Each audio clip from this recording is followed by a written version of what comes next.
All right, everyone. So I'd like to introduce Amit Batra, who's the head coach of the men's and women's program at Acadia University, which is in the Maritimes. Amit, you're going to be the only coach that's going to be coming online outside of Ontario at the moment. So this is great for me to have you offer your time to be with us.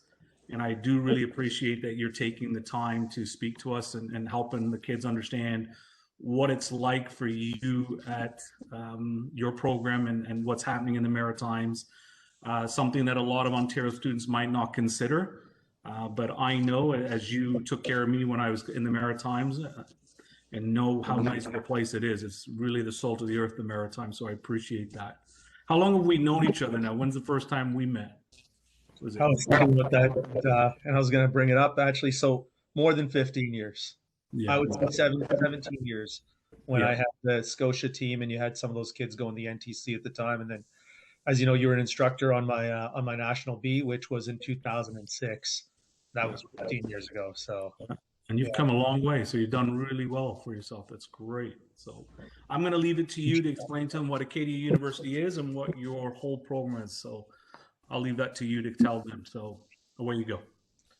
First off, I really appreciate the opportunity, Dave, and just want to say to all the players, it's great that you're not in full lockdown anymore, and done some of these presentations, at different clubs and around the country, and none of us signed up for, Zoom juggling sessions in our basements and Zoom training sessions and meeting coaches this way. We'd all rather be out on the field, and so when you have technical directors, coaches that are taking care of you guys this way and making sure you still get exposed to universities. I appreciate it, but I know you guys, and I hope you guys appreciate that too. I think you're very fortunate. Not every club's doing this way, and so I think this is great. Not exactly what we signed up for, and you may even be feeling a little overwhelmed with everything that's going on. But I just want you to know, as coaches, university coaches, we're all in the same boat, and certainly coast to coast, we're all in the same boat. So, just keep that in mind. Don't let the situation overwhelm you too much. And so that kind of informs the session I want to do. Obviously, I'm going to talk about Acadia and my experiences here, and I'll talk about where we are and not only the soccer, but I think it's important to talk about choosing a university in general. What are the things, the considerations that go into choosing a university? And so it may not be that Acadia is a good fit for you, and it may be that it is. But I think prior to being, I've been the women's head coach for 10 seasons now, and I've taken over, sort of got a full-time position in the athletic department to oversee both men's and women's soccer. Prior to this, I was the national director of recruitment for the university, period, whether you're an athlete or not. So it informs a bit of my presentation because I talk to students all around the country about, how to choose a university. And so that's what I'm going to do. And so I'm going to see a share screen option here. I'm going to try and share that screen with you now.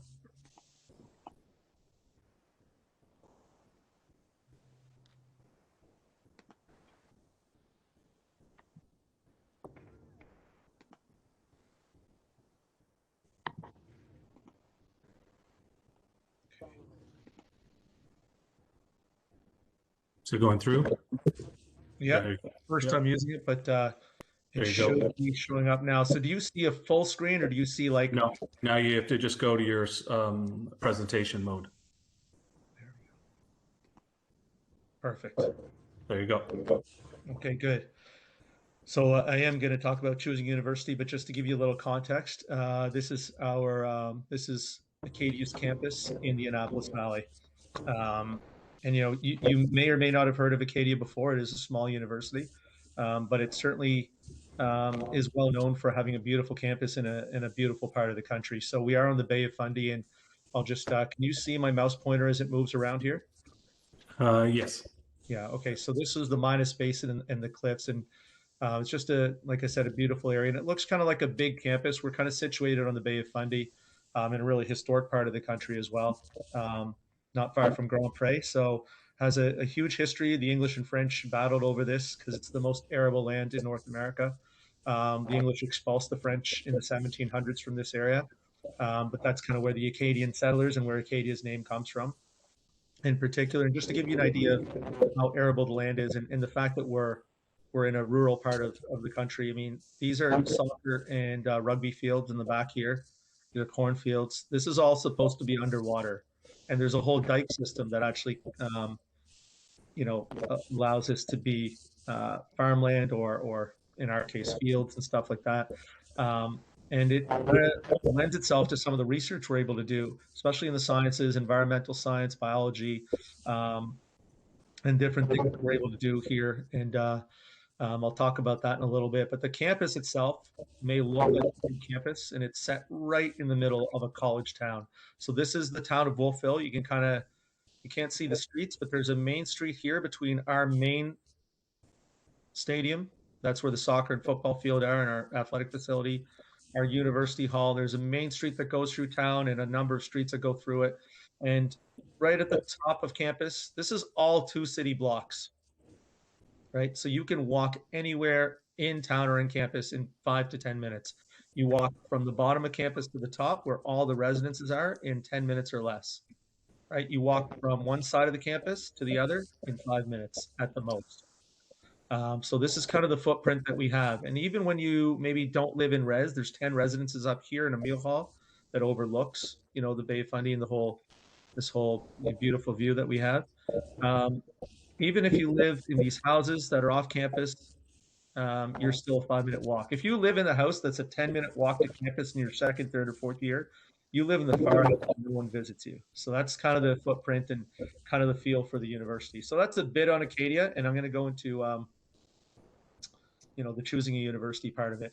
This whole piece lasts about 20 minutes, and then from there I'll just open it up to questions. So this is a big decision, but hopefully not one that overwhelms you all. And first, the 3 things that I think you need to be considering are, what are the available programs when you're looking at university? Because there are a lot of nice and great universities across North America. I think we're very lucky in Canada.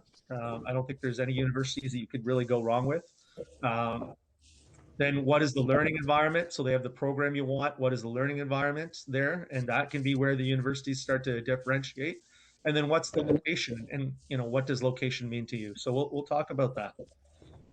We'll talk about the available programs. So first off, depending on what grade you're in, you may be looking at, what should I study? And you may look at maybe what do I not like to study? You may have a lot of things you're not sure exactly, what it is you want to do, but maybe what it is you don't want to do.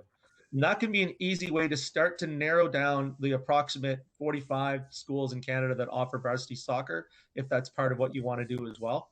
And look at what each school offers. So as an example, if you are, and I know players are coming in and out of this, if you're interested in nursing, we don't have it.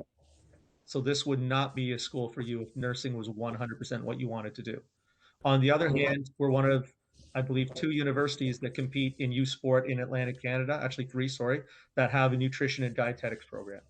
So that may narrow down your choices a little bit, right? So then the other thing is, and the reason I say don't get overwhelmed is you may change your mind when you get into university. You may really have come in for biology with a minor in chem, and you flip it and you want to do a major in chem and a minor in bio. Or you may have come in for sciences and you decide, I'd really like to do business instead. So what is the flexibility when changing programs? Or frankly, what if you want to change universities, right? So sometimes athletes come from the US back into Canada. Which of their credits transfer? How easy is it to transfer? Those are things you may want to ask as you start to look into, what do I want to study, and what if I change my mind? Is faculty engagement important to you? Like as an undergrad student, are you going to know your profs? How much do you want to know your profs? Is that something that's important to you? Are there research opportunities? Universities are research institutions. But as an undergrad, between years 1 and 4, are there research opportunities for you? Is that important to you? And then maybe in the program you're looking at, is there co-op? So co-op, unlike in high school, co-op in university will typically pay fairly large amounts for 4-month work terms. And I did co-op myself. And co-op for me was 3 4-month work terms, which gave me a year of experience in my business degree, which was really invaluable. But along the way, I get paid for them. And right now, a co-op at Acadia for the programs that have it will pay close to 10,000 per 4-month work term, right? So that can go a long way to help funding your university studies as well as giving you experience. And most schools will have co-op in their business or computer science programs, but do they have co-op? Like, let's say you want to study history or environmental science. Is there co-op available? Is that important to you? So those are all factors you should think about when you're looking at what should I study. So once you've done that, you've narrowed it down to universities that have the program you want. They've answered some of the other questions. This is the differentiator. What is the learning environment, right? So is it a stadium seating classroom? Do you want a class size a little more similar to one that you have in high school? Or, are there opportunities, and do you want to get outside? So just a couple of pictures here that you might see from our campus. That's a stadium classroom for us. It's not very big. It's about 60 or 70 seats. That kind of ties in with the size of our university. This is the KC on the left. You see a woman in the KC Irving Environmental Science Center. She's collecting and researching, analyzing soil samples from our local winery institute. So there's a winery institute we've partnered with, and we actually work on insect control research, soil contamination, things like that. And then on the far right, you'll see that for us is a lab. And in fact, if you're in first year biology at Acadia, the syllabus would say, make sure you have rubber boots because you're going to be out in the field collecting samples again. So are these things that matter to you? Or maybe you want to be a little more anonymous, right? So if you're wanting to be anonymous or not, not in a small town, then that might also relate to the location of the university, right? So there are pros and cons. Obviously, if you're in Toronto, Montreal, Vancouver, you might have access to, for sure, more amenities, more restaurants, bigger concerts would come through than they would for sure in Wolfville. Although you'd be surprised at who comes to university campuses that are big acts. But generally, you're going to have more amenities. Now, for some, a small town might feel too small. Now, I think we have a very cool vibe here because we have students from all over the country, and they kind of are looking for a sense of community. So the type of students we're attracting want to have an impact on their community, at a local level. And I'll talk a little bit more about how that relates to Acadia. But when I talk about anonymous versus engaged, these are a couple of shots from our town. You can see a couple of people sitting in front of the Just Us coffee shop. It's kind of a town of like local small businesses, restaurants, pubs, coffee shops. You're not going to have Starbucks. You don't have McDonald's in town. I mean, it's all 10 minutes away. If you need that stuff, it's no problem. But most of these businesses are locally owned. And I promise you, if you're into university, if you're into lattes and different kind of coffee drinks, you'll have the best one you're going to have here at the Just Us coffee shop. But you might also bump into your prof there. And so if you skip class that morning, you might bump into them at the coffee shop or at the grocery store. So that is something you want to consider when you're looking at small towns and small university locations versus larger ones. I'm just going to go over Canadian universities a little bit, and then I'll get into Acadia and how it fits into the landscape. So you'll see pictures of 4 campuses there, and I'll just jump ahead. That's part of the Maple League of Universities, and I'll touch on that in a second, but those are the campuses of St. FX, Bishops, Acadia, and Mount Allison. So those universities fit into the smaller size, less than 5,000 students, and typically our universities are, between 2 and not even 4,000 students in small towns. Medium-sized universities are 5 to 15,000, and in Canada, the federal funding model has us having really large universities, well known on an international scale, such as U of T, University of Calgary, sometimes 60, 70,000 plus students. And all I think have something really positive to offer. But again, where does that fit for you? Where we fit, when I say 96 universities, there are a lot of colleges or former colleges that are not universities. They may or may not all offer U Sport level soccer. Some would offer college soccer. But there's a lot of great programs across all these universities. I think our niche is if you look at our reputation academically, it's actually quite high amongst the 4 universities in the Maple League, and they've all been around since the 1830s really, and they purposely try and stay small and offer opportunities to undergrads that are a little bit more personal, a little bit more engaged and a little bit more community based. And to give you a sense of what type of universities we have, I would encourage you to visit mapleleague.ca, and you can learn a lot more about any of our universities there. Within the Maple League, I would say Acadia and Mount Allison probably a little more similar to each other, and St. FX and Bishop's a little more similar to each other. But again, all four a little different, and not that common in Canada anymore to have universities less than 5,000. Amit, can you go across the screen and just tell them what pictures of what school it is on that Yeah, last slide, and tell them where it's located because they won't know. yeah, no, that's fair. Okay, so I believe the very first picture is Bishop's University, and that is in Lennoxville, I believe, Quebec, right next to University of Sherbrooke, basically in Sherbrooke, I guess, and not quite 2 hours outside of Montreal, if I remember correctly. So Bishop's is an English-speaking university, and Sherbrooke is basically right next door, almost neighbors, and they're a French-speaking university in Quebec. So of the four Maple League universities, Bishop's is in Quebec. The other three are in the Maritimes. The second picture, that's our university town hall at Acadia in Wolfville, which is 1 hour outside Halifax, which I'll touch on. This looks like St. FX. And the final, and that's in Antigonish, 2 hours outside of Halifax. And this last one would be Mount Allison University. They're in New Brunswick, also about 2 hours from Halifax. So all, within an hour or two of each other. Is that helpful? Yeah, that's great. Good. So talking a little bit about Acadia now, we've talked about location, university environment, and so on. These are just a few images that kind of give you like the feel for the university town and where we're situated. So again, it's more about community engagement, and Wolfville itself is 4,200 residents, right? But for 4,200 residents, we actually have 15 restaurants, parks and trails everywhere. It's only at 7.3 square kilometers in size, and this is that main street you see. So on the on either side of Main Street, you would see, our University Hall and our athletics complex.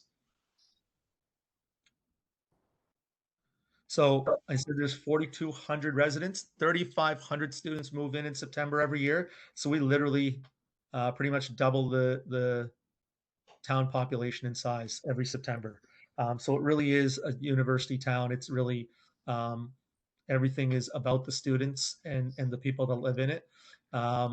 It draws people because, again, of the nature of the campus being 500 meters from the ocean, and believe it or not, we have 65 countries represented.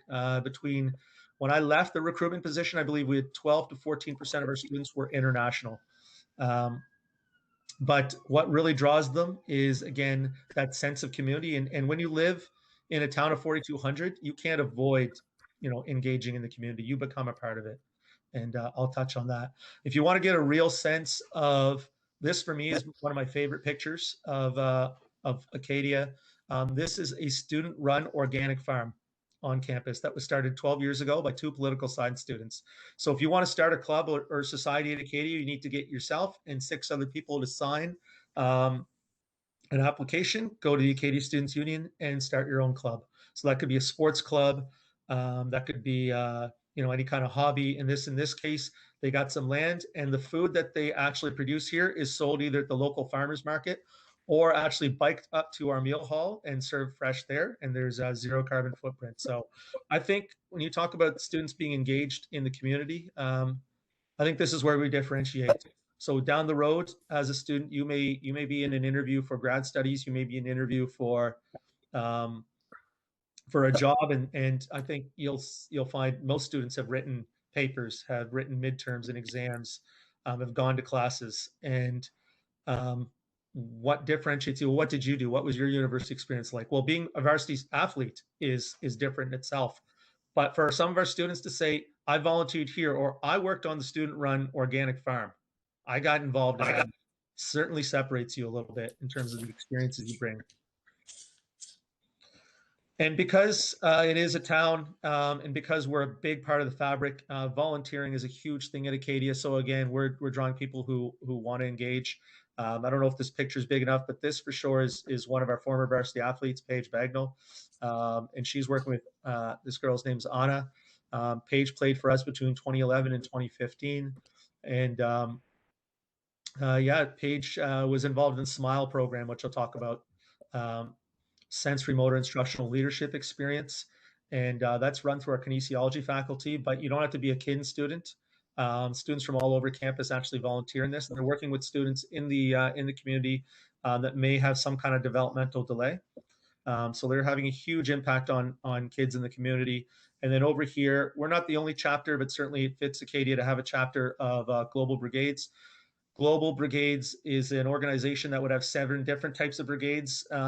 They could be dental brigades, water brigades, and they go internationally. In our case, we go to Honduras. This is our dental brigade group, and they actually team up with doctors and dentists, raise funds, get supplies, and spend a week in a community in a country like Honduras. And I don't know if you'll be able to see it, but right here is Kiva McParland, who played soccer for us. And she went on to Dow Medical School after doing her undergrad in biology with us. Over here would be Laura Keys, who did biology as well at Acadia, and then went on to do architecture. And there's about 3 or 4 other student athletes just from our team involved here. So it's a big part of engaging at Acadia. So that gives you a little sense of the type of student that we're trying to attract, and that is sort of attracted to Acadia. But now a lot of you are here as soccer athletes. I'm going to talk a little bit about our varsity soccer program. And a lot of programs will have their pillars, or whatever they call it, for what defines their program. For us, it's classroom, it's community, and it's competition. And I'll go into why each of those is important for us and how we're actually addressing all of them.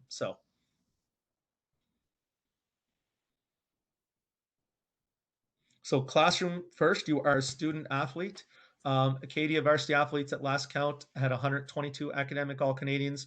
We've been ranked #1 in the AUS for, I think, 7 or 8 years straight. So we have 10 universities in Atlantic University Sport, which is part of U Sport.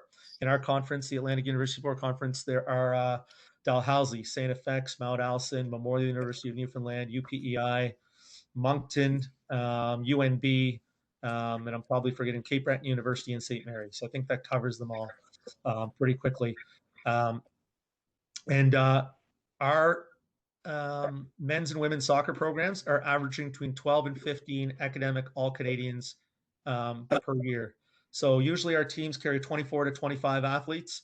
That's about half of the men's team, and our women's team has been as high as 19, but we've had 15 on average per our team. And an academic All-Canadian is a student who uses a year of eligibility in their sport and achieves 80% or higher in university studies.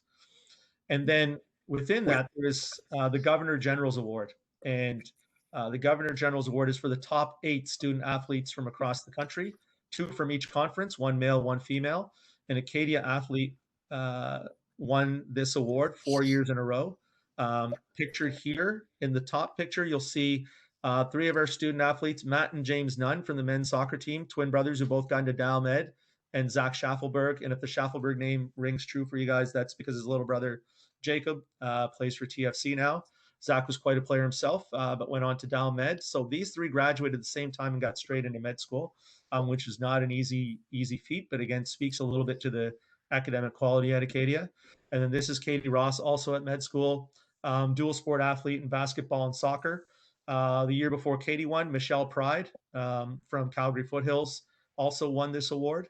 And you consider that this is from all sports, all universities, and we have an athlete win it 4 years in a row. It was 2 hockey players and then 2 soccer players. Again, Katie played soccer and basketball, but we'll claim her. And I used to joke that we had the smartest midfield in Canada because we had 2 of the top 8s in the country at the same within a year of each other. So this is pretty special in terms of, I think, what we've been able to accomplish in the community and in the classroom specifically, considering the size of our university. Community is another pillar for us. In the last, I guess it's now 10 years, an Acadia student athlete, varsity soccer athlete, 4 women and 1 male have won the National Community Service Award. So every year we have, in each conference, you'll have an MVP, a Rookie of the Year, a Coach of the Year, and a Community Service Award winner. So there'll be 4 Community Service Award winners per sport. And then They'll be an MVP of the country, a rookie of the year in the country, and pretty impressive. Some of the student athletes I get to be involved with that they've won this nationally in the last 10 years from our sport, from our university. And I think I duplicated the bullet points there, but just to walk you through, in the yellow shirt here, that's the SMILE program again. That's one of our athletes she's just outside Hamilton, Cassandra Alfieri. She's a SMILE supervisor, SMILE leader. And again, this program is so well recognized. The University of Toronto has just adopted it from Acadia as part of their master's program. So we have about 400 students volunteering at an undergrad level. They have 12 students that in their master's studies now get involved in the SMILE program that has been adopted at U of T. And then down here, we have Zach Visser and Ali Scoville, who are both soccer athletes, winners of the Haley Medal and the Cox Medal, which are recognizing their level of engagement, their volunteer efforts, and their academics while they were students and varsity athletes at Acadia. But at the end of the day, my mandate is also, one, we want to win and we want to win the right way. But our mandate is to be extremely competitive, and we're pushing for championships and medals. So our women's program has been in 5 conference finals in the last 7 years. In the last year, we were undefeated in regular season, up 2-0 in the final actually, and got upset in the final 3-2. So I managed to figure out how to throw that one away. But then we did qualify for nationals. That put us in 8th going to nationals and ranked us. So we had to play the number 1 team, which was York at the time. We upset York, I guess. And I don't know if it was a full upset because we should have been, maybe we were, had we won, we'd be ranked differently. So anyway, 8-1, we won that game that put us in the Final Four. We then lost to UBC 1-0 in the final. That was a very good game, very even game. And then we lost on penalties in the bronze medal game. Unfortunately, it did leave us 4th in the country. And I think, the team, it's been interrupted by COVID now, but still looks quite strong. And I think we're ready to pick up where we left off in 2021. Men's program, 7 straight years in playoffs, nationals appearance in first place 3 seasons ago. Just had a rebuild. We just had a little bit of a blip, as you do sometimes. We've had a strong recruiting class for this year, and I think we got some good ones coming in next year as well. So we feel we'll be competing again for a banner here. And we have a young, sort of fun team that we're developing right now as well. So a strong history for both programs.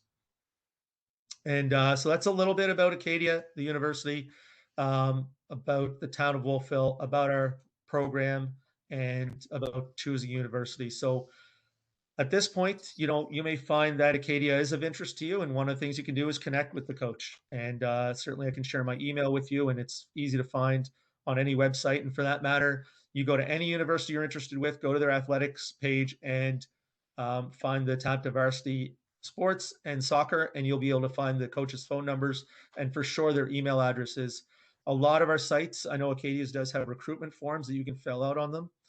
You could send a video. You can include the video in the form sometimes if it's a YouTube or some other link. In normal non-COVID years, you might be able to attend a camp. And of course, we would go and scout at showcases and so on as well. And you know what? Varsity soccer is a huge commitment. And I know it's been a big part of your lives, but sometimes student athletes come and they go, this university fits me. I'm not sure if I want to do varsity now or right away or at all. Does your university have club or intramural options so you can continue playing the sport, without the commitment? So you want to look at all those things. For me, that's kind of the next steps. And like I said, you guys are doing the right thing, just, as a club, being engaged in meetings like this every week. And hopefully I was able to help out a little bit as well. So I'm going to stop sharing this page now and turn it over to you all for questions. Thanks, Em. That's for me, that's really great because of the way that you've put it together, talking about all areas of what we're trying to do for the pathway for the kids here at Pickering. And what we're trying to encourage is that they create a pathway through high school, and then each year they're going to try to look at what are the requirements that they should do in each grade in order to be able to make a reasonable, solid decision by the time that they want to apply to universities, and being able to provide them information about schools that are not Toronto based or in their own area so that they broaden their horizons. And it's really good that to have you come on and be able to explain to them what's happened in the Maritimes, because maybe, I don't know, a lot of the kids might never experience the Maritimes as you have, or you've welcomed me when I came up to the Maritimes and traveling through those 10 years at the national team. So I think it's an unbelievable place, the Maritimes. So it's great for them to have that view. It's great to know that a lot of the kids have gone to school there, that, they might have aspirations of becoming an employee in the medical field. So it's good to see that there is information about players who, or students that do their undergraduate and then go to Dalhousie Medical School. So that's great. What are the other top programs? So if you were to lay out the top 3, 4 programs at Acadia, what would those be? Yeah, great question. Yeah, so we have three main faculty. So as a small university, we keep things small, and what can we do a really good job at? So for us, it is that level of engagement with your profs. Doesn't matter the program, you're going to have small classes. So in our Faculty of Arts, we have all the traditional programs, and I mean, it started as a liberal arts university, as many did. So what's maybe strong about that is that we have co-op in 26 programs. So it's not always that you'll have co-op in history and in French and in programs like that. Then we have our Faculty of Science. So again, all your hard sciences, chemistry, physics, biology are all there. Of course, we have geology, psychology, nutrition's under that, and we just invested 22 million in our chemistry building, which impacts nutrition as well. And we have a $40 million bio building, and then the Casey Irving Environmental Science Center. So sciences are well covered, and then health sciences is such an important and strong stream at Acadia. I definitely touched on. I mean, Jeff Shemitz, who he's from Toronto, played hockey for us, and went straight into U of T medical school, which is incredibly hard to do. So, yeah, the health science stream is really well recognized. And then our final main faculty is the Faculty of Professional Studies, which includes kinesiology, which is very science based. Actually, Katie, who I mentioned, she did a kin degree. Where's Kiva? And I noticed you have a Kiva on your call. Mhm. Not everybody knows how to pronounce that, but I do, since I've known one in my life. So uh, kinesiology, very science based, doing some incredible research there with Adidas and Nike. Exercise physiology streams, athletic therapy, strength and conditioning. So it's really well known. It's really expanded as a program. But yeah, Katie did kin before she went into med school. And then the other professional studies programs are business and community development, which is a really growing field. And then music, which was under arts, because we have music and theater as well, which are tougher to pull off with varsity sports, frankly. Theater, especially, I don't know that I've seen anybody do a varsity sport in theater as a major, but they're under professional studies. So, So what is the cost of going to Acadia now? What's the mm. Yeah, I think the tuition alone for an out of province student would be high 9,000s. Let's call it, like close to $10,000 for the tuition. I think our living costs and so on are a little bit cheaper here, but if I was to do a round number, we're probably looking at, if you had no scholarships, no RESPs, no savings, you're probably spending $20,000 a year to go away to university here, which is not. that's about the same, wouldn't it be? I mean, if you Mm, look at it, it's going to Acadia or going from where these kids live in Pickering and say you want to go to Western or you want to go to Windsor to go to school, or Brock or whatever, it's still going to cost you roughly in the same neighborhood because of the cost of living. yeah, yeah, Is that a fair assumption? yeah, that's not, and our tuition's uniform. So you may find at some universities the science program your tuition may jump up, and your arts program it's lower. Ours is pretty uniform. So, and then we have $4.4 million in scholarships. Like, we have some significant scholarships here, and of course, soccer scholarships are merit based as well. So we have. Let's go through that. Let's go through that. What's the total budget for your soccer scholarship opportunity? So your student athlete scholarships for soccer. Yeah, so probably if I have 24, let's say 24 athletes on a team, two-thirds don't have any athletic financial award at all. It's hard enough to make a lot of varsity teams, but a third would, and those would range from, it could be, we're going to top you up, or we're going to give you a little bit of incentive to come here. It could be as small as, like, $1,500. But U Sport does allow you to pay full tuition. So we have players who have been maybe in the national team program and maybe didn't want to go to the NCAA. because that is often a pathway, to be honest. Yeah. But there are athletes that have come, especially on the women's side, through Canadian University soccer that have gone on to the national team.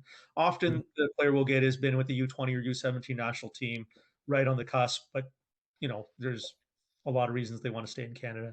So those players are probably getting full tuition from us. And that Is max 4,500 at Acadia to if no, you so that's a great point. I was going to exactly get to that. So anywhere in Canada, you can offer full tuition and fees, but in the OUA has their own rule where I think they maxed out now. They cap it at 45 or 5,000 even. It's gone up. yeah, yeah. So exactly. So I believe in 3 of the 4 conferences we can offer full tuition, and OUA they cap out at about 4,500, like you said. So So when you say full tuition, what does that mean? So like that that's nine or $10,000 I was talking about. If you're right. like an absolute top player, and keeping in mind we're a small university, but we've obviously had the support to be strong. Yeah, we have you're on the cut, or it's positional. You're a goalkeeper or a striker, and you're at the top of your game. We're not competing without that kind of number in there. But Right. the average would probably be closer to that 4,500 number for a very, very, very good player. And somebody else we get, they might be extremely academic, and they're already going to get big academic scholarships, which we love. And then we still maybe are able to, like Katie Ross, who I pointed out there. I think the university paid her to go to school. They were cutting her a check every year Right. Right. because her academics were so high. And then we Yeah. were giving her soccer scholarship, but then she was Yeah. also getting a basketball scholarship. Right. So by the end of it all, she's coming here and then Going they're for paying, yeah. right? Okay, so get ready for Ms. Doyle's question. She usually throws every week. She throws one coach for a loop. So let's see I what love kind of it. question she asks. That's Okay. what we want. Keep us on our toes. All right, Kiva. Oh, Kiva, I love it. Hi, Coach. My name is Kiva, and I play for the 2008 girls team. And my question is, can you tell us about Raymond Field and your other athletic facilities? Yeah, I can for sure. Great question. You're 1 year older than my son, so I think university's down the road for you. You're under 13 right now, I believe. So, but great to meet you, Kiva. Raymond Field, you could see it in the PowerPoint slide. It's got a nice stadium. Holds about 2,200.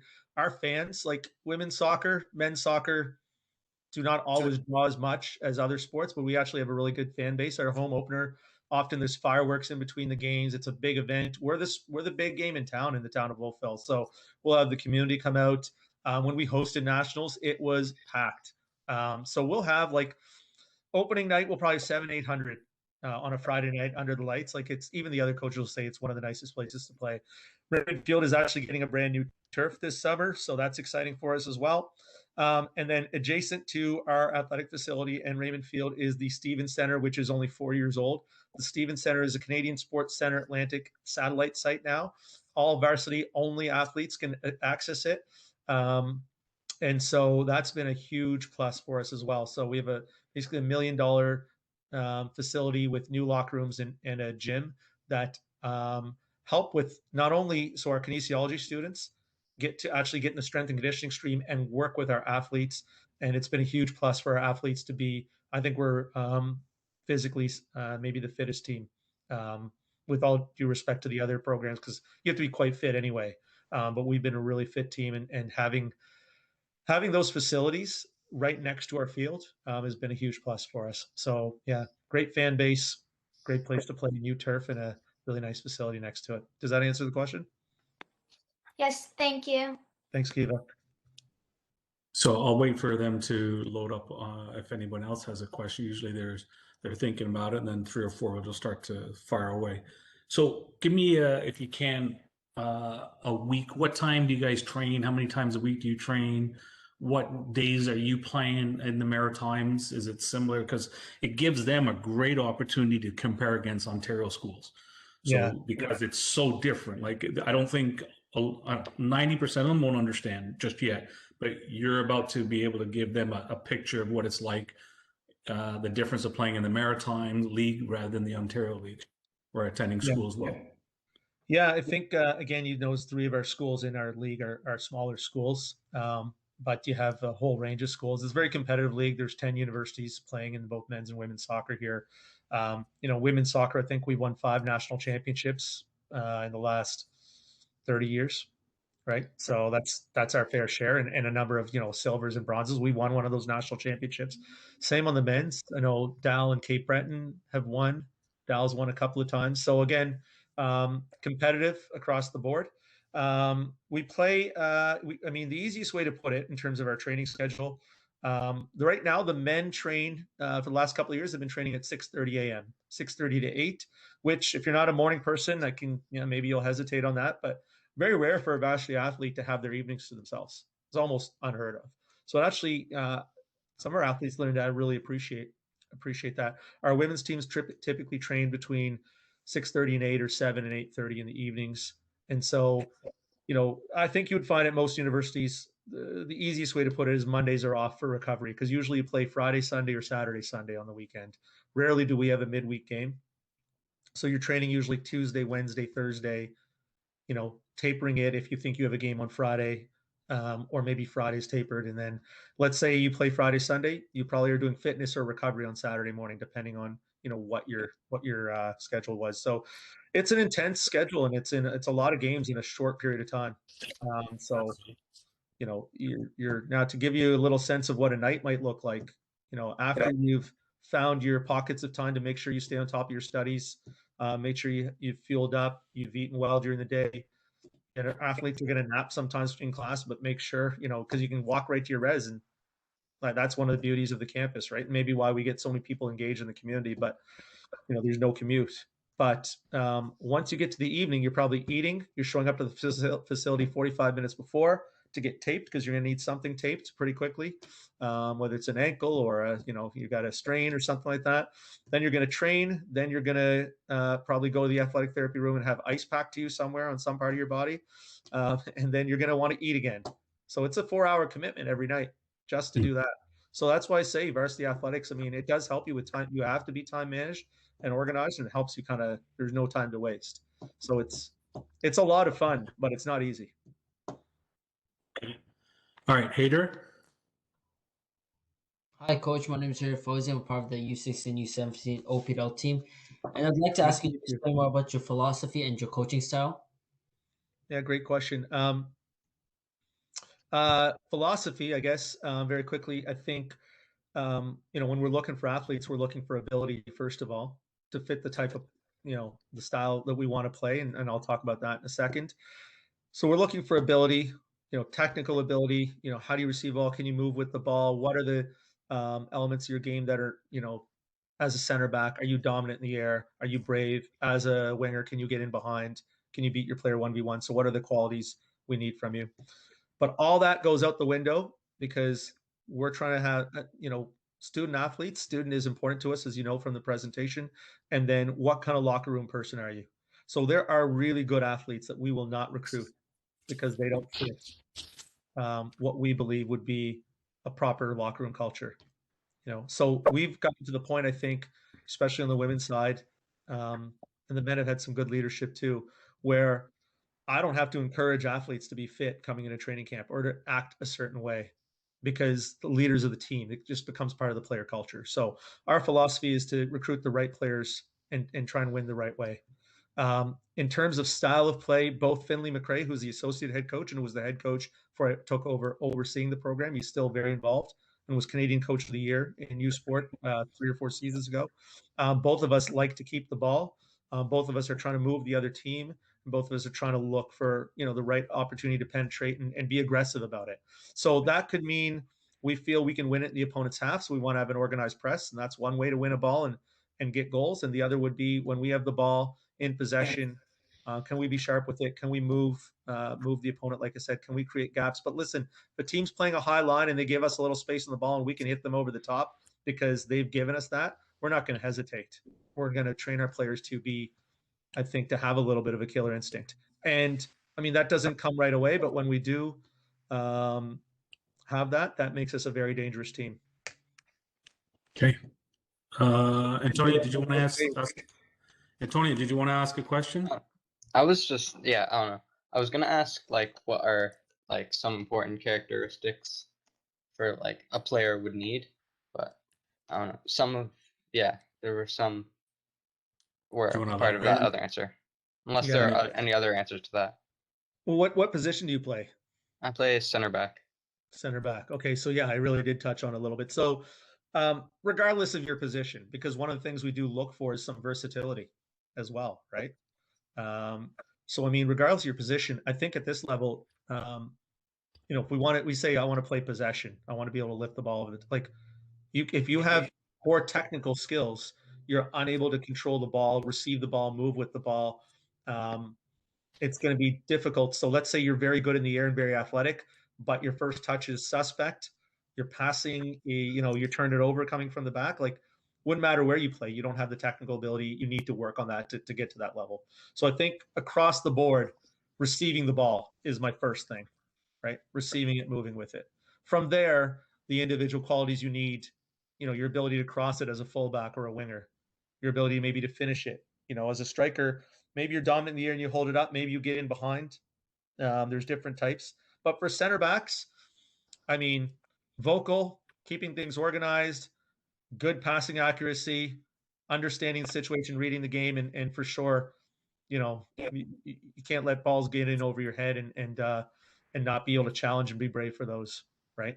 My wingers, if they're brave in the air, great, because they may need to be on set pieces, but it's not as big a must. I find, a youth sport, I think you're going to find what is it I'm willing to give up as a coach and what is it that I absolutely need and from that position. So hopefully that answers your question. And like I said, I mean, you got the sense. I mean, I've known Coach Dave for more than 15 years. There's Joey Lombardi, who you guys probably know, and Dave, you remember he was on our B license, right? So I will have to, after a number of years, and you get this much gray in your beards, coaches all across the country, and you can call them and say, what's Antonio like after everything else? What's he like? How does he get along with his teammates? And I don't mind if someone's demanding, he's demanding, he can be, hard on his teammates sometimes, but he does it the right way off the field. It's all good. Great. Versus, yeah, in the locker room, or work ethic isn't great, or lazy, or whatever. Those things the coaches will let us know, because when they're recommending a player, it's their name, their reputation on the line, right? So those things all matter just as much as the skill set. I mean, what's the grade point average that the average grade point that you need to get into the school? Yeah, so that's a great question. The average of a student coming in at Acadia is 87.6. I know that as the number. But as a small university with a rolling admission, so if you're at McGill, great university, obviously, and you're trying to get into chemistry there, well, they I forget what the term is, but after all the people with 100 get in, they look at the 99s, then they look at the 98s, and they get down to about 93, and you're good. And they look at 92.8, and it's, probably. And they get down to 89.8, and they go, you can't get into chemistry here, bud. Right? That's, and that's how it is there. Here, if you meet the minimum, again, it has a great academic reputation, what I just told you for our grade point average. But if it said 75 for biology and you have a 75, you're going to get in. I think part of it is, small universities are looking at that enrollment side of things. And part of it is it's a teaching university, right? So you may find students that are looking at it and going, I need somewhere where I need to be engaged with that prof to do well here. So we have admissions guidelines on our website, which I can send as well. And that will, whatever the GPA is that you need. There's a couple of programs where, like our KIN program, it's so popular and high GPA coming in that it can be difficult, or engineering as well. But typically you're good. You're safe if you can meet the average. Okay. Naya, you have a question? Hi, Coach. My name's Naya, and my question is what the locker room is like after a loss versus after a win. Yeah, good question. We've lost 6 games. This is going to sound arrogant. We've lost 6 games in the last 5 years. So I'm going to have to pull back, but we've lost a few finals. The finals, devastated, right? Devastated, but you got that far. I mean, the team is so tight.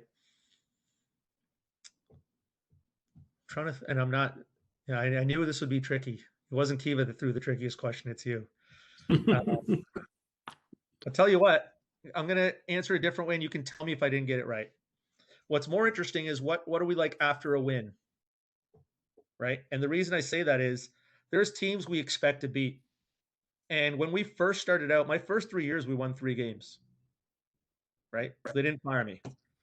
So I was lucky. We won 2 in my first week and a half. Then I won another game in the next 3 seasons, basically. So we had our fair share of losing. But there was a lot of togetherness on the team and a lot of things we're building. But when we win, there are games when, well, we expect to. And so it's everyone's satisfied. There's not a crazy amount of elation. It's not like we're excited, like thrilled. We just did our job. You know what I mean? Sometimes you're playing a rival and it's a tight game. I know we were down to a team 3-1 with 5 minutes to go. This is in 2016, and we tied it 3-3. That locker room was excited. So when we lost the next day to the same team on the road trip, 1-0, and then we were going to playoffs, and we just lost the bye on that loss. So if we tied it the day before to give us a chance to get the bye the next day, if everyone had put in the effort, and that's the biggest thing, then no one's pointing any fingers. And often we're not coming in and going, well, we lost. It's not the outcome that we're stressed about as coaches or that we'll ever point our fingers on. It's the effort. And so if the team put in an effort, that's our job as coaches to say, you know what? We didn't get it done today, but we're going to have to, and we do have something called the midnight rule. And that is, win or lose, you have until midnight to be upset or to be happy, and then we move on because we got to reset the next day. And I can tell you that's been incredibly important because I mentioned earlier that we went to Victoria last year. We went across the country to now be ranked number 8 out of 8 teams to play the number 1 team after not losing game all season, being up 2-0 in the first half and losing the AUS final 3-2. You can imagine how devastated that locker room was. So a big part of it was picking everybody back up, and you can't do that without the teammates kind of picking each other up too. But I can tell you, in the first day we were in Victoria, I didn't know if we were going to just throw away the first game in the quarterfinals because we were still not over that loss. So that's where the midnight rule came in. We have to reset. Took us a couple of midnights on that one, but yeah, I can also tell you, and I'm always really frank. In 10 years, I've probably been really mad at the team 3 times, and in all 3 cases, we didn't put it in. Like, we stranded our teammates is how I felt. And that's the only times you'll find we kind of have to look back into ourselves and go, who are we as a team? But after a loss, if we put in the effort, we put in the training and so on, and maybe it's the tactics, we're in it together. It's the coaches, it's the players, and then we move on and we go to the next game. So I don't know if that answered it, but that's kind of trying to reach after midnight myself. So okay, Jonathan.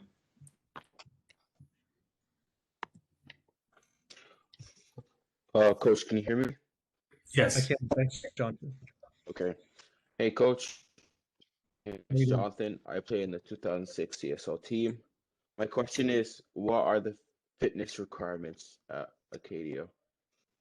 Yeah, great question. So we switched to beep test recently, where we used to do a 6-lap test. The beep test standard for I know you're asking about the men. Trying to remember because I've got 11 for the women. I believe it's 12 for the men minimum, or it would be equivalent to, the Cooper test, which is 3,200 meters in 12 minutes. So that's one of the standards. What we'll do is we have an app, and a lot of universities have different apps. We have an app called Train Heroic. You'll get your program from May to, let's say you're coming in your first year, because any year after that, you're training in our varsity gym from January to April on sort of building your power.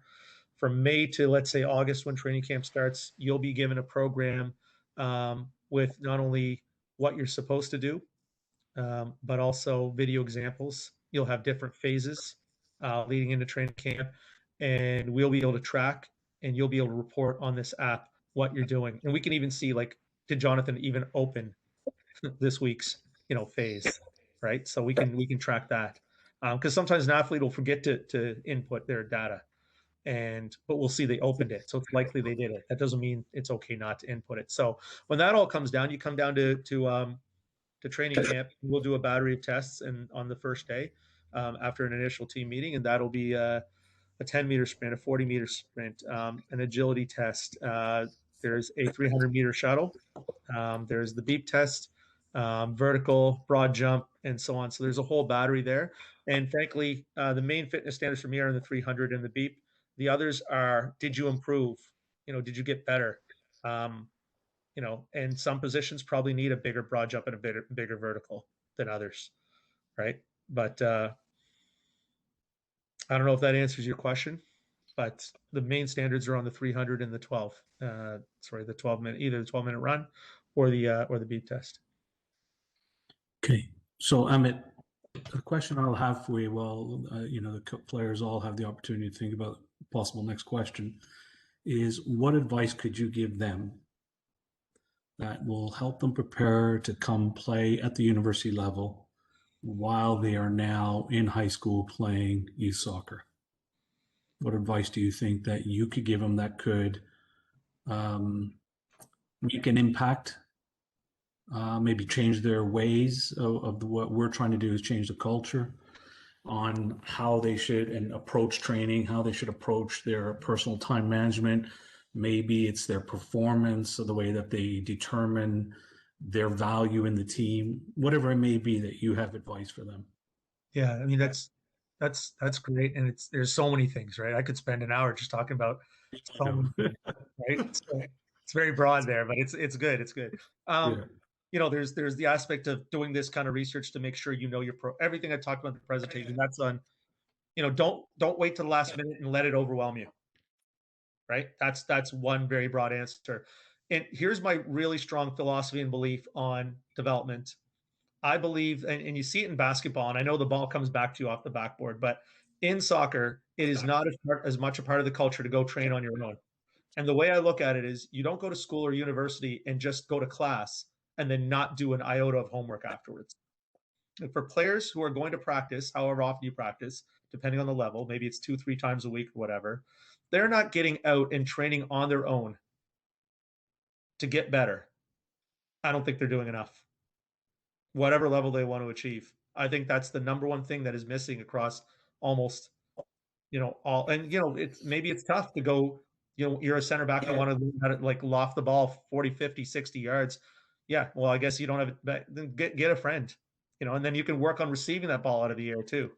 But I think that, COVID's limited that, I think. But bottom line, I mean, if you're a basketball player, you're going to the court and you're shooting and you're doing your foul shots, and you're hitting your threes and you're dribbling and you're, go dribble through cones, go dribble through whatever. It's, sometimes you can get your fitness from just juggling and kicking a ball around. But I think if you just rely on the club to do all the work for you, set up the practice plan, show up to practice, do a great job at practice, show up at the game, work really hard for the coach, do that 3-4 times a week max, which is usually the max, I'm guessing.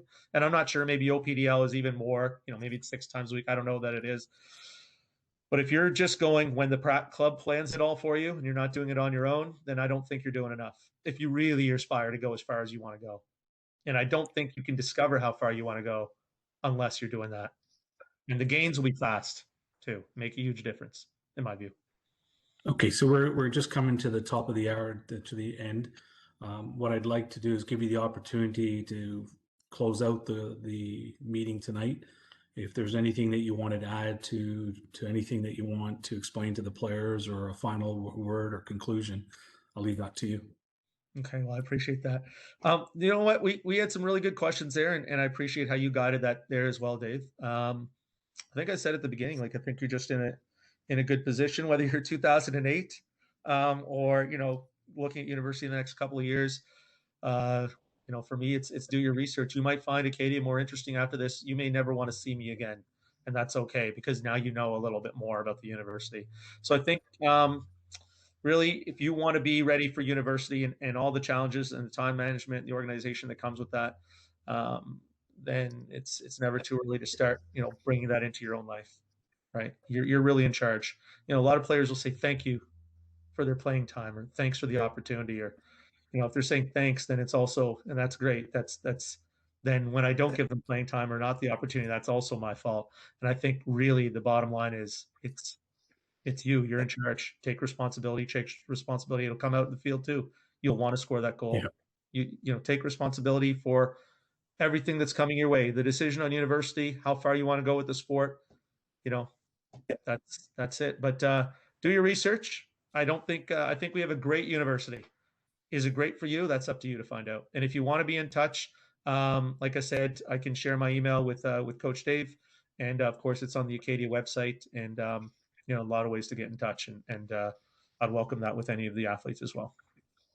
Amit, thank you so much. I appreciate you taking the time out of your day and coming on and helping me educate the players through so many decisions that they got to do. I think it's much harder for them growing up than it was maybe for you and I. Maybe with ours was physical, theirs was mental, and you taking the time to really explain. I mean, I thought it was great, some of the things that you explained to them that allows them to compare against other universities. So I really appreciate that. I'm glad that you're doing well. You've come a long way, and you're doing great as a coach, and more so even as a person, you're doing fantastic. So I truly appreciate that, and I hope that we can connect when you come back into Toronto. Sounds good. I really appreciate it, Dave. No problem, buddy. Okay. Take care, everyone.